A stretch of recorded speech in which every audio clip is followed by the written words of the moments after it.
Title: The ship sank. The Arctic killed them later. The USS Jeannette tragedy. Most survival stories end when the danger is over. This one didn't.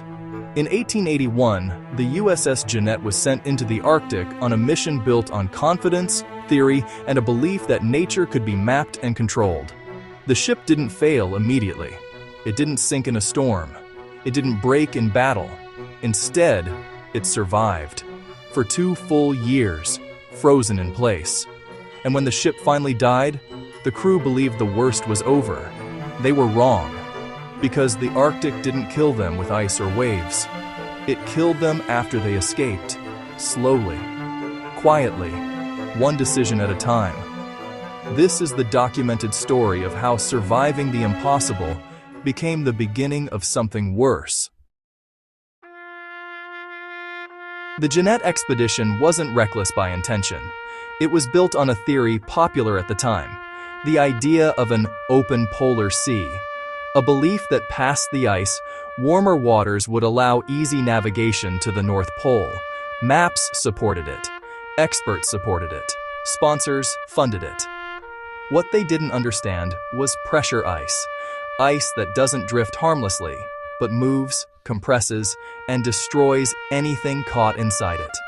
When the Jeannette became trapped, the crew still believed it was temporary. Weeks turned into months. Months turned into a year. The ship didn't move, but morale did. Routine became survival theater. Work existed to prevent panic. Hope was preserved through structure, but psychologically, something had already begun to crack.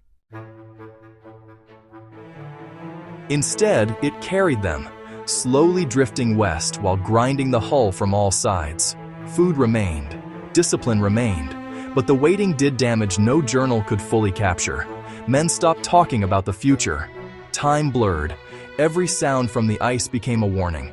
By the second year, the ship was no longer shelter. It was a liability. When the hull finally failed, it didn't explode. It gave up. The ice crushed inward.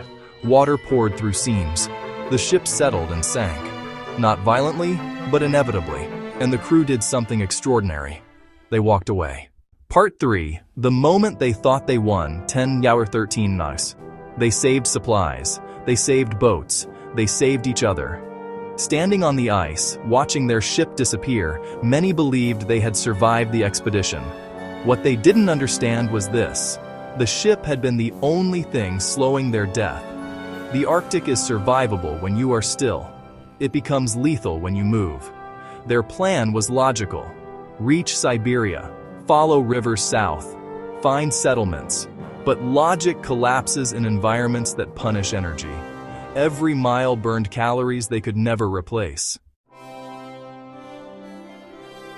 Dragging boats across ice was not heroic. It was catastrophic. Ice ridges cut paths into impossible terrain. Snow hid fractures. Cold erased sensation. Men fell behind. Frostbite set in quietly. Exhaustion wasn't dramatic. It was cumulative. Morale collapsed faster than bodies. Leadership fractured. Decisions were delayed. Groups split. This is where survival stopped being collective and became individual. And that is always where death accelerates. When the river finally came, it didn't save them. Storms separated boats. Some groups vanished entirely. Others reached land, only to starve within sight of salvation. One group survived long enough to be rescued. Others were later found frozen where they had stopped moving.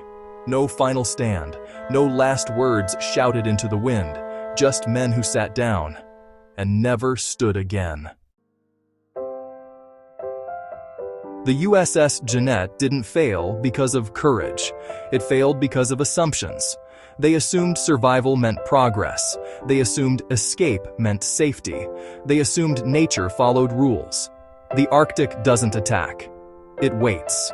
And sometimes, surviving the disaster is what kills you. If you want more documented survival cases like this, cases where the danger begins after the escape, the link is in the description. No fiction, no exaggeration. Just the real stories most people never hear.